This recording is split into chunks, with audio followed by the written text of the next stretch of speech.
오늘은 2021년 10월 24일 성령 강림 후 22번째 주일입니다. 우리 다 같이 성령의 깃발 하시겠습니다. 주님, 한결같은 마음으로 살게 하소서. 세상의 헛된 소리와 유혹에 걸려 넘어지지 않게 하시며 성령과 사랑에 대한 간절한 심사를 회복하게 하소서. 그리하여 용기 있는 믿음과 희망에 찬 하루하루가 있게 하소서. 목마른 이에게 마실 물이, 배고픈 이에게 먹을 양식이, 헤매는 이에게 길잡이가 되며 상처받는 이에게 치유의 품이 되는 복된 존재가 되게 하여 주소서. 바람이 불지만 흔들리지 않고 맹렬한 추위가 온다 해도 움츠러들지 않으며 성령의 깃발을 준비하는 진정한 슬기로움이 우리들에게 그득하게 하여 주소서. 하여 하나님 나라의 은총이 온 세상에 영원히 낙지 않을 깃발처럼 나부끼게 하여 주소서. 아멘. 오늘의 성경 말씀은 요한복음 5장 34절로 44절 말씀입니다. 제가 봉독하겠습니다. 그러나 나는 사람에게서 증언을 취하지 아니하노라. 다만 이 말을 하는 것은 너희로 구원을 받게 하려 함이니라. 요한은 켜서 비추이는 등불이라. 너희가 한때 그 빛에 즐거이 있기를 원하였거니와 내게는 요한의 증거보다 더 큰 증거가 있으니 아버지께서 내게 주사 이루게 하시는 역사, 곧 내가 하는 그 역사가 아버지께서 나를 보내신 것을 나를 위하여 증언하는 것이요. 또한 나를 보내신 아버지께서 친히 나를 위하여 증언하셨느니라. 너희는 아무 때에도 그 음성을 듣지 못하였고 그 형상을 보지 못하였으며 그 말씀이 너희 속에 거하지 아니하니 이는 그가 보내신 이를 믿지 아니함이라. 너희가 성경에서 영생을 얻는 줄 생각하고 성경을 연구하거니와 이 성경이 곧 내게 대하여 증언하는 것이니라. 그러나 너희가 영생을 얻기 위하여 내게 오기를 원하지 아니하는도다. 나는 사람에게서 영광을 취하지 아니하노라. 다만 하나님을 사랑하는 것이 너희 속에 없음을 알았노라. 나는 내 아버지의 이름으로 왔음에 너희가 영접하지 아니하나 만일 다른 사람이 자기 이름으로 오면 영접하리라. 너희가 서로 영광을 취하고 유일하신 하나님께로부터 오는 영광은 구하지 아니하니 어찌 나를 믿을 수 있느냐. 이는 주님의 복음 말씀입니다.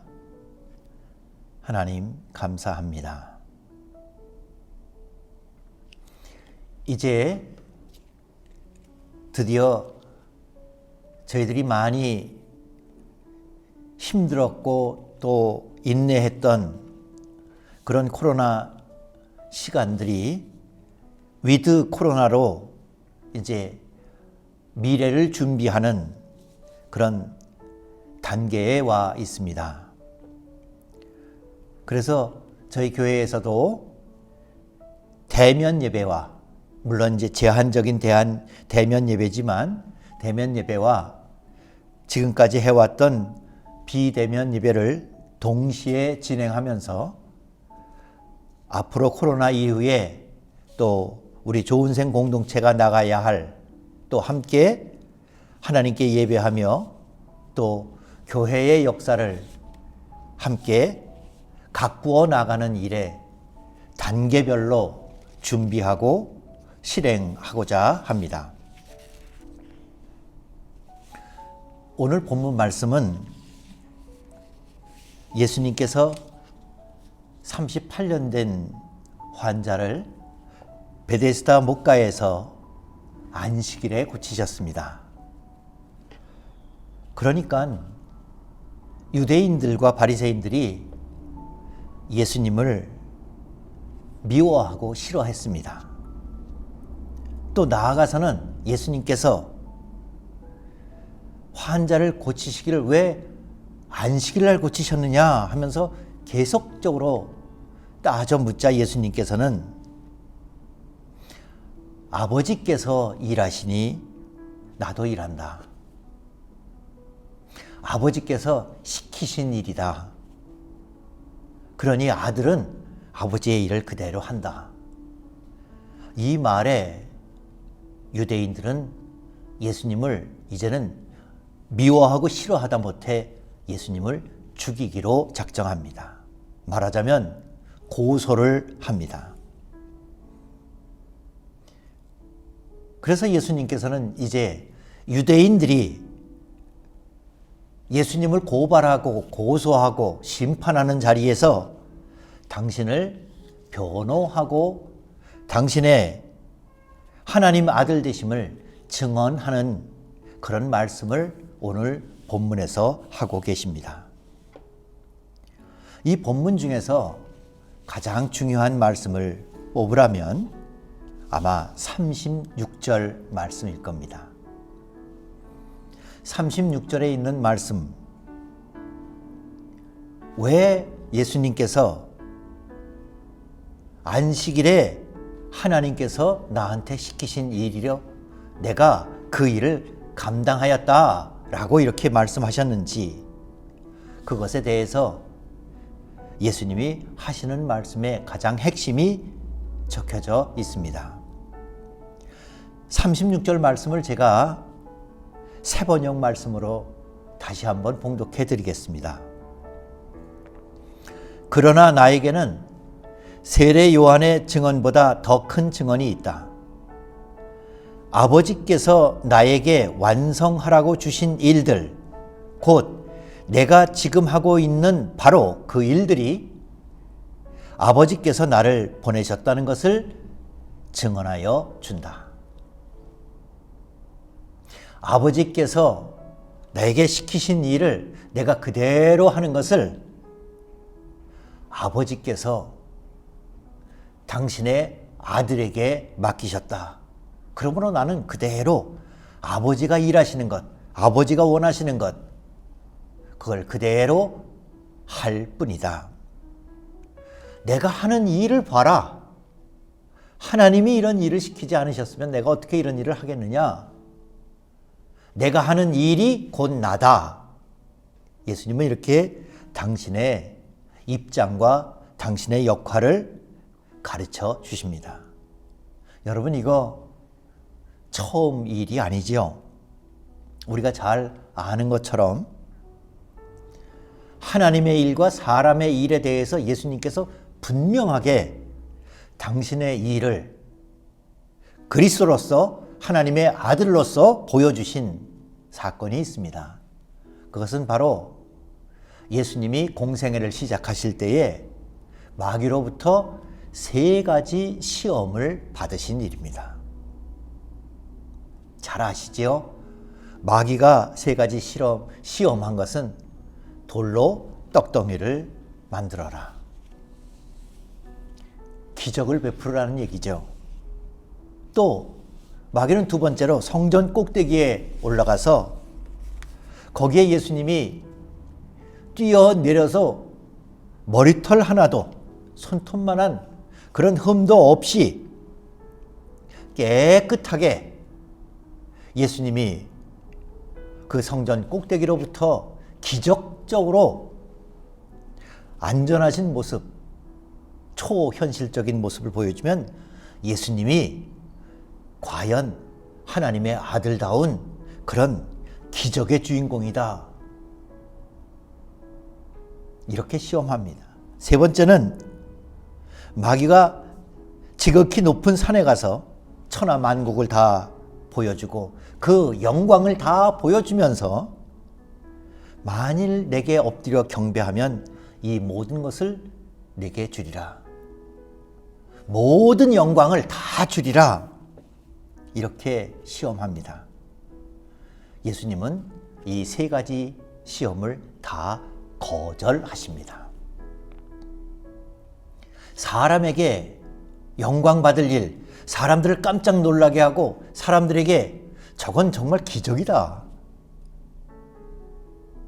예수님은 정말 특별한 분이다. 이렇게 예수님을 유명하게 만들 만한 일이고, 마귀는 그것을 내가 모든 영광을 다 받도록 내가 해주마 했는데 예수님께서는 그것을 거절하십니다.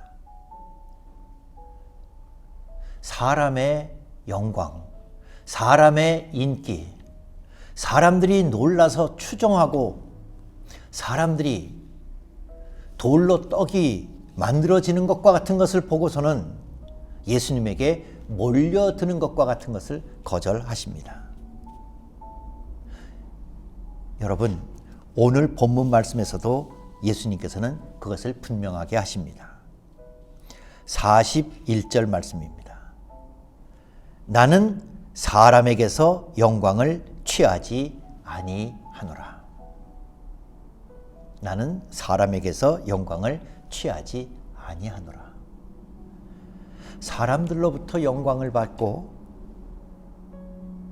그리고 예수님이 스스로 사람들 앞에 유명해지고 인기 있어지는 것에 대해서 나는 관심이 없고 거절한다. 나는 그런 일을 하지 아니하리라. 오히려 예수님이 하신 것을 보면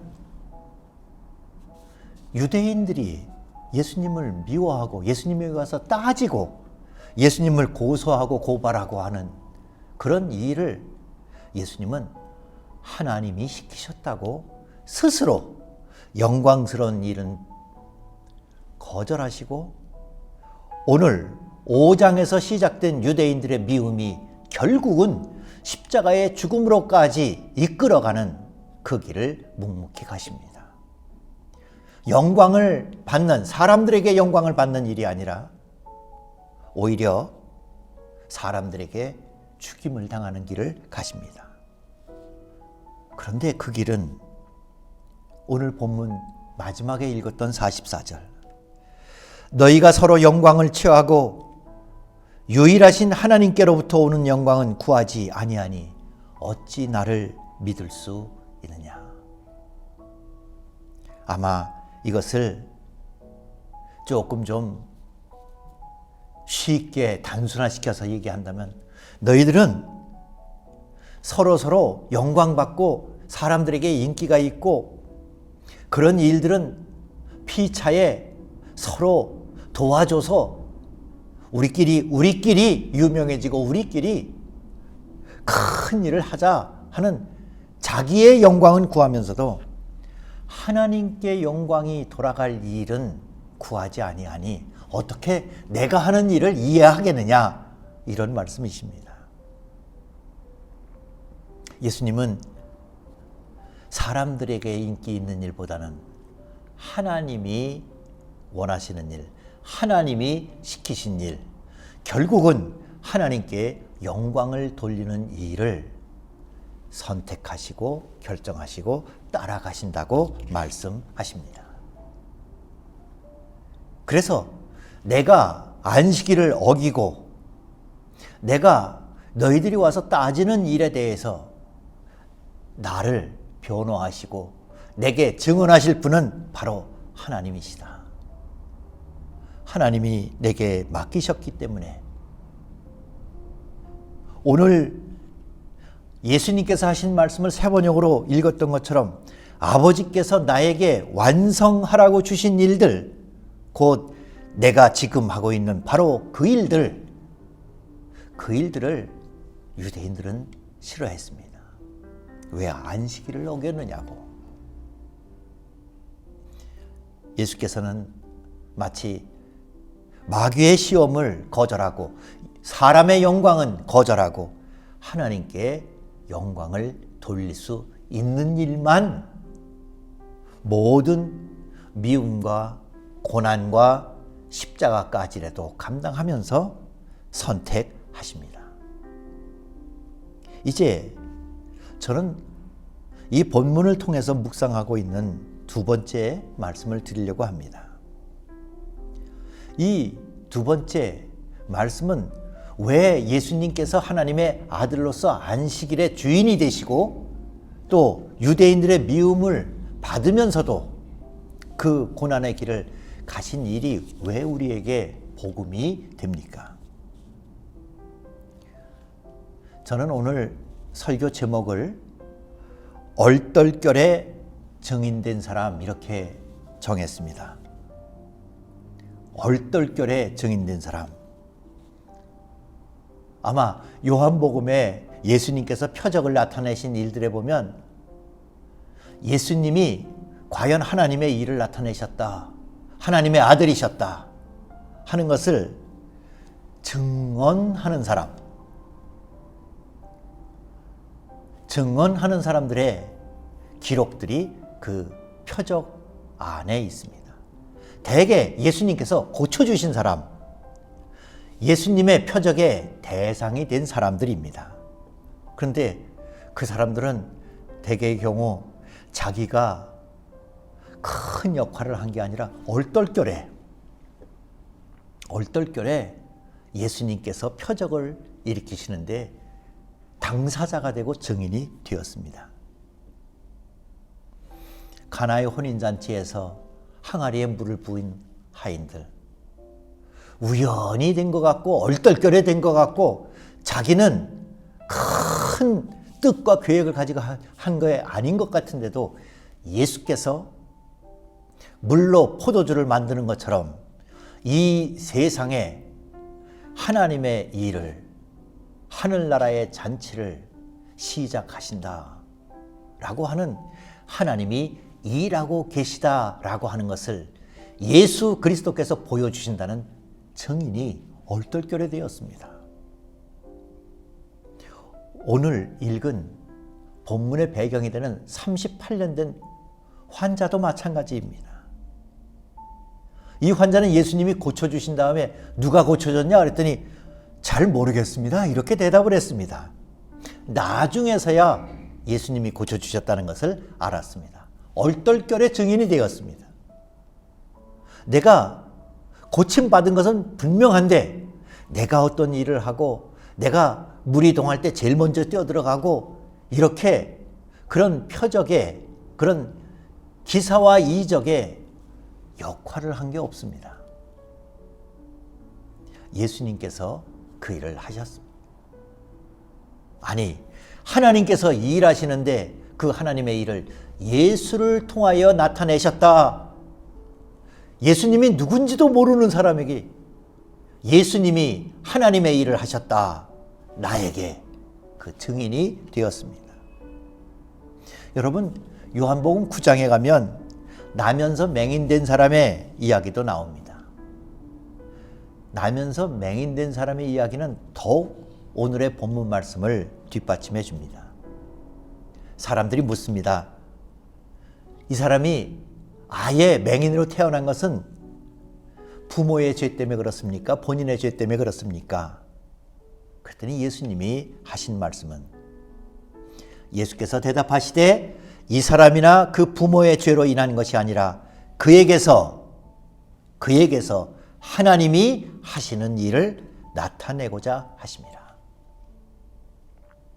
하나님의 일. 예수님은 그 하나님의 일을 하십니다.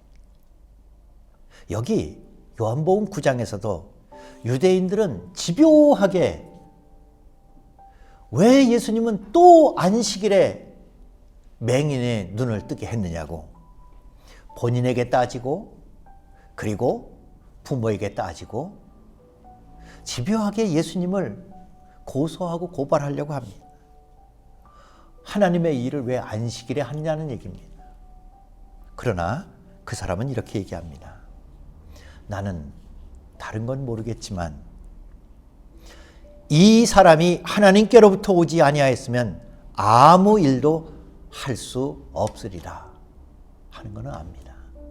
나는 내가 아는 것은 없지만 한 가지는 그분이 내 눈을 뜨게 해주셨다는 것은 압니다. 얼떨결에 증인이 되었어도 증인은 증인입니다. 이제 우리 좋은샘 식구 여러분에게도 예수께서 하나님의 일을 하신다. 사람에게 인기가 없고 심지어는 사람들이 꼬치꼬치 따지는 복잡한 일인 것 같아도 그 일에 하나님의 일이 시작되었다. 예수를 통하여 나에게 하나님의 일이 일어났다 하는 증인이 저와 여러분이 되었으면 좋겠습니다. 나는 한 일이 없지만 얼떨결에 증인이 되었지만 그렇다고 증인의 자격이 없는 건 아닙니다. 얼떨결에 증인이 되어도 증인은 증인입니다. 우연히 어느 사건의 목격자가 되어도 증인은 증인입니다. 이제 증인 공동체로서의 교회, 증인으로서 예수님께서 내게 하나님의 일을 하시는 그 모든 믿음의 열매들을 함께 맺어갑시다. 예수님은 일하십니다. 이제는 우리 주 예수 그리스도의 은혜와 하나님의 사랑과 성령의 동행하심이 주의 백성들 가운데 늘 함께 하옵시기를 축원하옵나이다. 아멘.